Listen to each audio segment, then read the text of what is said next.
joining as we come in with a new guest starting off Doers Playbook. Doers Playbook is all about having doers come on that are going to give you guys some amazing plays emotionally and mentally to win on the field and off the field. And we say off the field, especially that's in the field of life.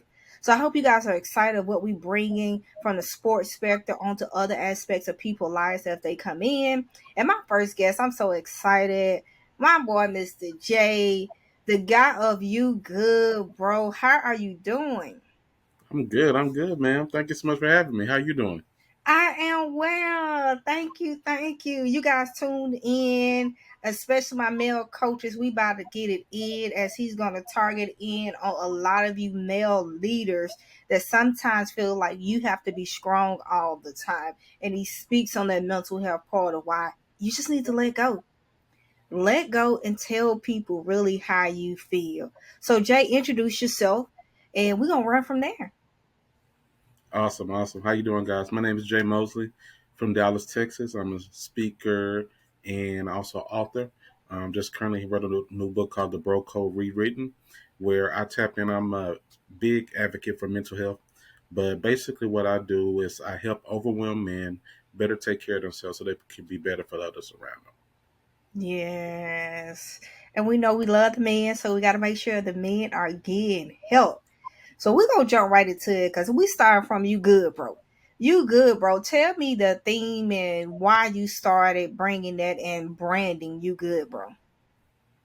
I started You Good Bro basically from the aspect of understanding that when men are going through things, when we have setbacks, when we have adversity, when life is just, coming at us so fast.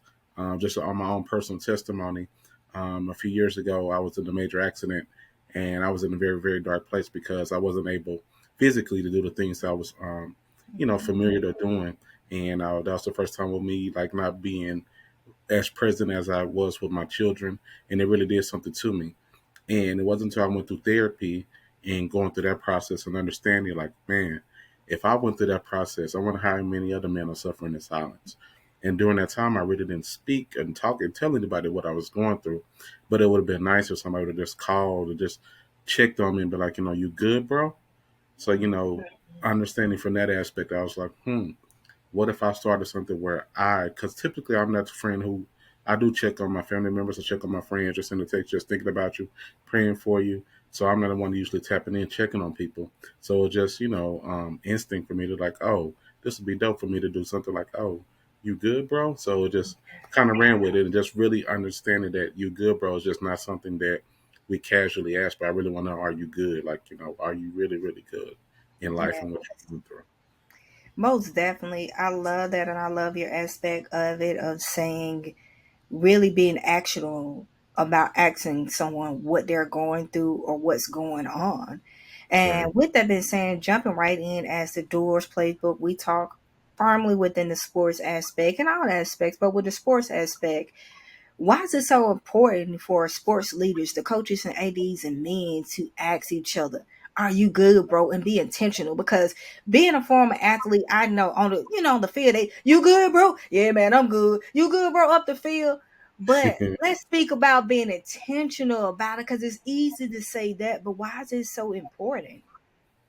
It is highly important because, like you said, when we on the field and we competing, as a former athlete myself, I used to hoop and run track, and you good. Somebody fall down, you pick it back up. You good? Yeah, bro, I'm good. You dust it off, but you got to understand there's two aspects of it. Yeah, there is the athlete part, and you are a leader as well, but you also have things that are going on outside of that field and outside of that court. You're also dealing with real life situations. You're also dealing with being a husband. You're dealing with being a father. You're Yeah. dealing with being an entrepreneur. You're dealing with being a coach. You're dealing with being a team captain. So understand that you're wearing all these different hats. It's good to have a community of people that's just like, hey, are you good, bro? If not, let's talk about it. What's going on? So not if you're just trying to get in everybody's business, but at the same time, if they do want to vent to you or let them know what they're going through, it's good to have that healthy outlet or that environment or that community or that tribe to understand that they know what you're going through. Most definitely. I love that you said that. And with saying that, though, why is it so hard or a thing that men don't talk about mental health, healthy things, or emotional, especially in leadership position? Why is it so hard? Um, it's hard because I always say this, like, as men, as young boys, they train us to be silent. I said big boys don't cry. That's the culture that we come from. What happens in this house stays in this house. So Mhm. as a youth, we are already trained not to speak and not to talk. But when we become men, they beg us to talk, beg us to speak up and want to know what we're going through, want to know our thoughts. But we don't know how to. Sometimes we don't know how to basically, I guess, really get our thoughts out, get our emotions out, because we didn't, from a young age, we didn't know how to verbally communicate what we were going through, because it was frowned upon to show weakness. It was frowned upon to cry. It was frowned upon to show that you're sad or feeling some type of way, because because as you know, like, as men and women too, so we go through things, and sometimes, like, man, we just want to fall out and just cry on somebody's shoulders. But as men, that, what I'm saying, that was not what we were trained to do, because if you did, you would call weak and all other types of names, if you know what I mean. So, how can leaders actually then, where men show that emotional side to men without being saying weak or you're soft then? Because like you said, men want to crown somebody's shoulder and lean on them too. So how could they still do that, and especially in the sports sector, still be seen, oh, you strong, you that coach, you that man, but they still be emotional as well? Right. I think it starts with conversations like this. I think it starts with modeling it. So as coaches, as leaders, especially as sports leaders, if coaches start saying, like, are pulling their players to the side, and, like, okay, do you understand that these players come from different backgrounds, different environments? Sitting down having a conversation with the players, understanding what they're going through at home, understanding what they're going through in their classroom, and start having these conversations, and just meeting them there. So let's just get the ball rolling, so you get that level of comfort with somebody as well. All right, coach is cool. He really know. He really cares. He really wants to hear what I'm going through. Or even with coaches, if you have assistant coaches, things like that, if you're able just to be like, whew, today, bro, today was just hard. You know what I'm saying? Just understanding, like, it's okay just to talk about it. So I believe modeling, you know what I'm saying? Because as kids, we don't do what we're told, we do what we see.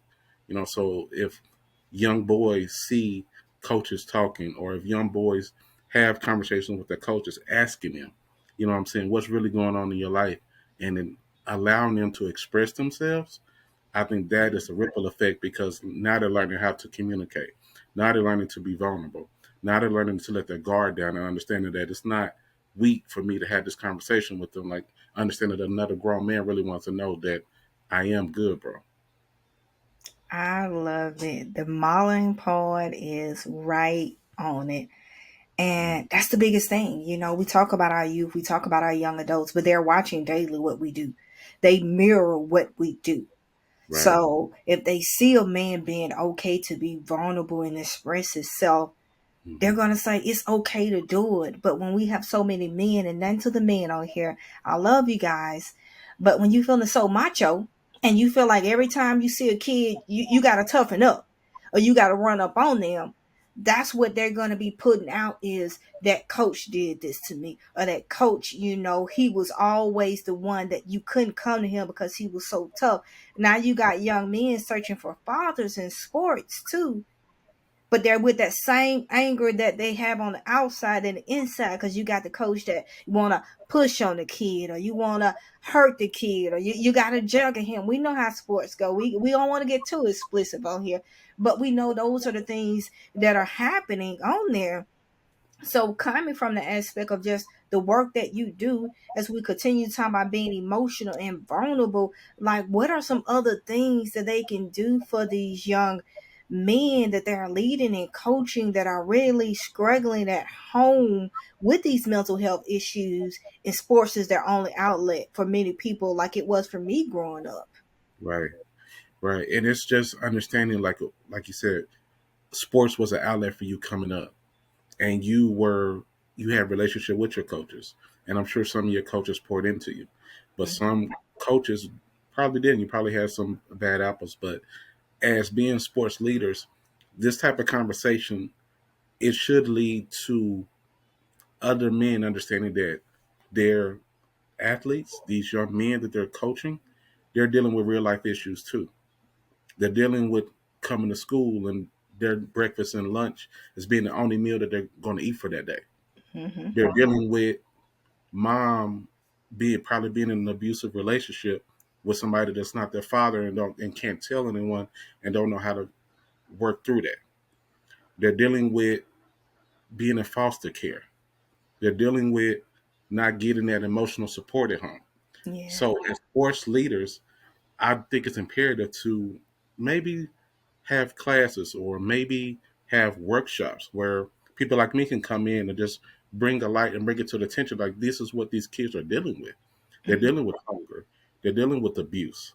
They're dealing with verbal abuse. They're dealing with financial problems. They're dealing with the stress of performing in the classroom, the field, and going home to an unhealthy environment. All these particular things they're going through life too, just like you.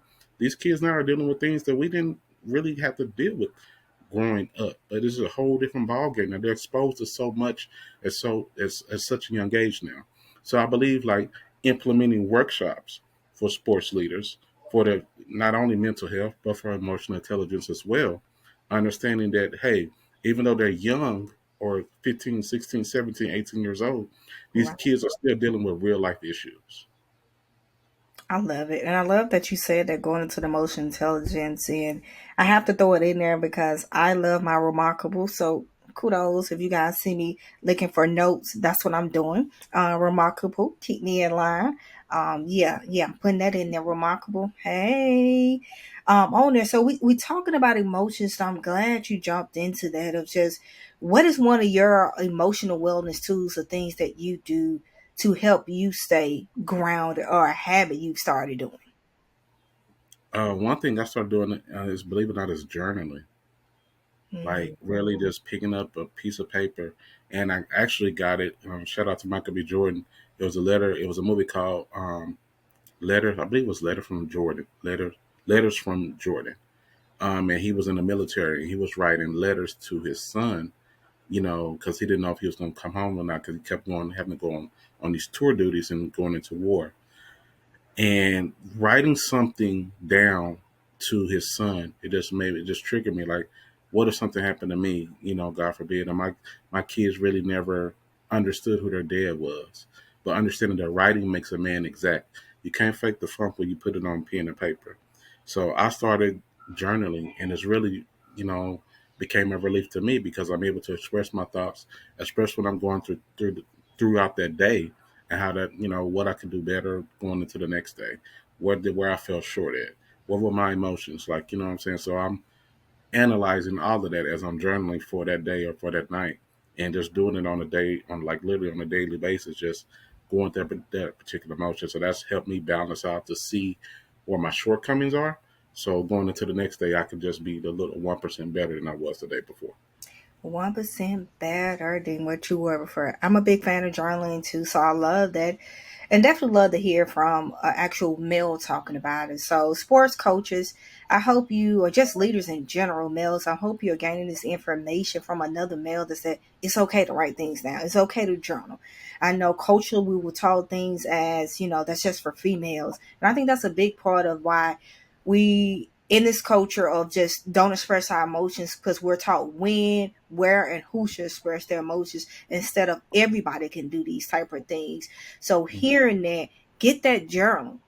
And if you're just catching this, you definitely probably gonna see my link below at a certain time frame where I actually have my affirmation journal, daily shifts of the mindset for sports leaders coming out. So that That's is something that you definitely will be able to get. Yes, sir. Yes, sir. I want to make sure of that because everyone needs that. Journaling, like you said, is so powerful, it's so needed, and it's something that you can keep dear to yourself to make sure you're expressing your emotions. And as we gear more to the coaches of bringing them things that can help them navigate through life, one of the things I know that you talk or speak about is guarding your peace. So, mhm. can you kind of maneuver through that and talk about that and the importance of it and how it can help also these sports male leaders? Yeah, and guarding your place is one of the signature talks that I do. Basically, it just tapping into learning to recognize the early signs of stress and burnout. You know what I'm saying? Exploring more effective stress management techniques. Like, what can I do to, because I know the stress is going to come, especially Mhm. if you're a sports leader. There's going to be days where you're like, woo, if you're losing or if your players are not listening buying into the vision. So you have particular things that you may need to put in place to manage that particular stress factor. Discovering, how to maintain boundaries. You know what I'm saying? To work in not even not just in your work life, but in your personal life as well. Yeah. So, those are ways for you to guard your peace, and also to preserve your emotional well being. Like you're gonna need that. You're gonna need resources, techniques put in place to guard your peace. So therefore what you're going through on a daily basis is not affecting you as deep as it will before you have these particular things put in place for your mental and physical. Yes. Okay. I love it because we always draw back to my main thing when I hear certain things that you say is that emotional wellness and that peace. We love Mhm. guarding the peace, but we do know that guarding the peace is guarding your emotions too. So would you say, or do you think it is is vital to also speak about the emotional aspect? I know we kind of touched a little earlier, but just that emotional aspect, how vital it is, because that is something that I'm going home myself as the emotional intelligence queen. So, but Right. going from a male and asking you how just vital is that? It's very vital, especially speaking about it. I'm gonna go biblical just for a quick second, like Let's go. because they say life and death is in the power of the tongue. You know what I'm saying? So understanding that emotional well-being part, speaking affirmations, as Miss Perry has her affirmation journal, you is so pivotal because you got to affirm who you are. You know what I'm saying? Mhm. You got to affirm those things that are not as they are. So speaking life into yourself, speaking life into your athlete, speaking life into the people that you come across on an everyday basis. That emotional well being is so vital in your life because you have to maintain that steadiness of understanding that you're going to have your highs and lows in life. And with you having that emotional well-being or that emotional intelligence to understanding that whatever you're going through is just a season or just a stage. You know what I'm saying? It's Yeah. not going to last forever. And recognizing those particular triggers, like, oh, I'm not going to let this thing bother me or tick me off like it did before. I'm able to analyze it and tap into that emotional well-being and Right. understand, hey, this is just a phase. Like, you know what I'm saying? Like, I'm not gonna I'm able to look at it, analyze it, and work through it a little bit quicker than I have before because I have these things set in place to help me work through it Got and it. speak about it. Most definitely. That speak about it, you guys, is just so vital for that part. And as we talking about emotions, we kind of gonna switch the gear a little bit of emotions, especially how it goes into in detail with the family. You have Hmm. boys. I know you have some young ladies too, but since we're kind of focusing in on our males, you have boys. So we want to Yeah. talk about that of what are the things that you do and speak with them about, because again, sports leaders, we're here for all sports leaders, but this episode, tune in males, we want you leaned in and going in on it. So I want you to kind of speak to them about what are the things that you're doing, because it's probably a coach saying, I hear it, coach. I hear what you're saying. You ain't said all this, but give me some kind of feedback of what I can tell these young men when I walk into practice with them or when I'm talking to other males. So what are some things that you deliberately do with your young males, your sons, your young kings? Um, One thing I do is I do affirm them as well. I do speak life to them. I do give them affirmations. I Mhm. understand as a coach, we go into the huddle sometime and we go to practice sometime, and you're there to pump them up. You're there to motivate them. You're there to get them in the mindset that what they're about to do when they're going into this game, and how they're going to go into beast mode. But another thing you could do is just talk to them after practice is over. After you did the 1, 2, 3, let's go. Let's sit down for 5 or 10 or 15, 20 minutes. What's going on with you? How y'all doing in school? How you doing at home? Mhm. How's classes going? You know what I'm saying? How's your relationship going? Are you getting along with all your teachers? Are you struggling in any subjects? Yeah. See, having that conversation, having that dialogue, that lets me know that you care. It ain't just one, two, three, let's go, and you go home, you're gonna lock room, take a shower, and come back for the next day. Let's have a more in-depth conversation. That 15 to 20 minutes talk that you have after practice lets them know that you do care. So speaking to my sons, I let them know I do care. I let them know that I love them. I kiss my sons on the forehead, tell them I love them, so they can hear from another man, tell them that they love you. They ain't just coming from mommy all the time. You know what I'm saying? It's understanding that my presence is so much needed. They need that affirmation from me. They need that love from me. They need that attention from me. So if you're a sports leader and you're coaching these young men, they need your attention. They need that affection. Not saying you got to just rub, just be all just, but just talking to them, affirming them, and let them know that you do care. We got a huddle, so let's create another huddle. Let's create this huddle where let them know this is a safe space to open up, talk. Same thing I do with my boys. I don't want you to lie to me about something. If you're in trouble, I need you to feel comfortable enough to let me know so we can fix it. You know what I'm saying? We can deal with the consequences later, but let's fix it. But having that emotional intelligence, not to fly off the handle when they do tell you something is wrong and or they do something crazy. Because understand that you were once young yourself and Yeah. probably did some crazy ish in your time. Come on. So having that conversation with them, let them know that their dad does love them. Let them know that their dad does listen to them. Let them know that their dad does appreciate them. Let them know that their dad is encouraging them. And it just ain't fluff. It just ain't, just to get you to perform. You know what I'm saying? It's building that relationship.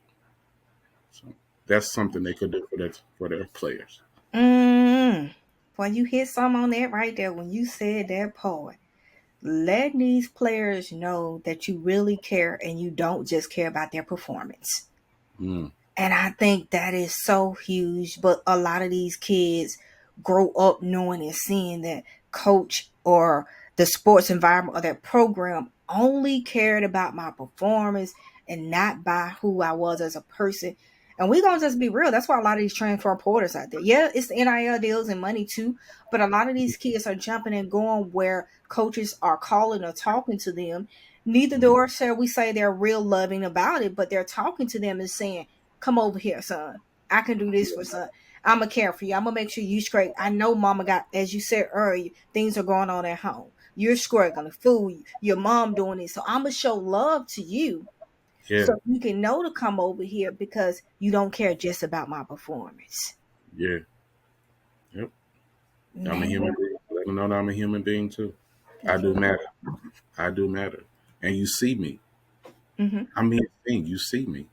You know what I'm saying? You don't see the number on the back of the jersey. You see me. You see the last name. You see the person. So I understand. Okay. Man, I love it, baby. Jay has just brought it all in. Brother Jay is just coming on in with it. And we want to make sure that each and every guest that we come provide vital information, but they also able to come back and give you even more information. So before we actually wrap up, I want to first give you a chance just to tell what are some things you coming up and what are some things you're going and you're doing. So when these males look at this and they like, hey, I need to talk to this brother, they know who they can talk to, they know how to contact you and everything. So just provide that information. No doubt, no doubt. You can definitely reach out to me on Instagram at Jay Speaks Legacy, JaySpeaks Legacy Legacy on Instagram. You can contact me on my website www.jmosley, and that's Mosley.com. You can reach out to me there as well. Those are the two quickest ways to get in contact with me, and also with Miss Perry allowing me, Coach Perry, I'm sorry, Coach Perry allowing me to be a guest. I wanted to give something free to all the listeners. So I have a free 7-day self care checklist. So you can go onto my website at www.jmosley.com and just put in your name and email, and we'll send that right over to you.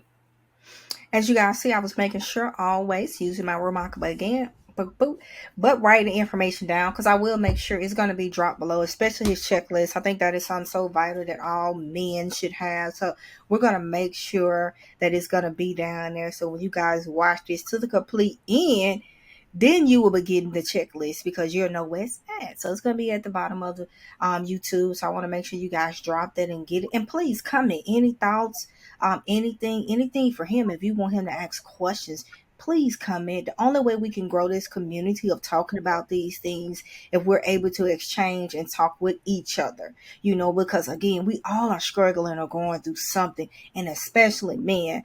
Men, my heart pour out and goes. I do a lot on the back end also for men, even though definitely advocate for women's sports, being a former athlete and coach. But I know men are struggling, and it's past time that we do more to speak up for the men. So you guys will definitely see a lot of amazing men coming on, and definitely we're gonna have Jay come back on to spread more knowledge to us. So you guys be on the lookout for that. It is the Doers Playbook Day, Jay. So because it's the Doers Playbook, we're gonna end with this, and you the first one with this. So you starting off. What is Hey, one play that a sports leader or a leader can put in their playbook right now that will help them mentally and emotionally within life? One play. one play, set boundaries. Set Mm. boundaries. It's okay to say no. Set boundaries. That is one play I would tell you to run with. Set your boundaries and be okay with saying no. You don't have to always wear the S on your chest, King. You don't. You don't always have to put the S on your chest because I understand that S is that cape is what's choking us. Being there and being everything for everybody. So set your boundaries. Well, y'all heard it. We gonna end it down. Set your boundaries. Set your boundaries and loosen your cape up. Thank you, Mr. J, for coming on the playbook and giving us plays and things to run for success for these men.